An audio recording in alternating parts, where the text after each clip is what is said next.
Hello guys, Andrew here. Welcome back to Drew Tutorial. And in this video, I'm going to show you how to change your Netflix password.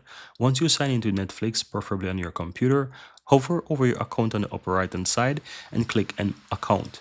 Now from here, under the overview section, scroll down and you will find update password. Click on that. You want to type your current password, then type the new one twice and then click save. And that's going to update the password for you. Keep in mind that once you update your password, you can choose if you want to sign out of all the devices once you change the password. This is really up to you. It's optional, so keep that in mind.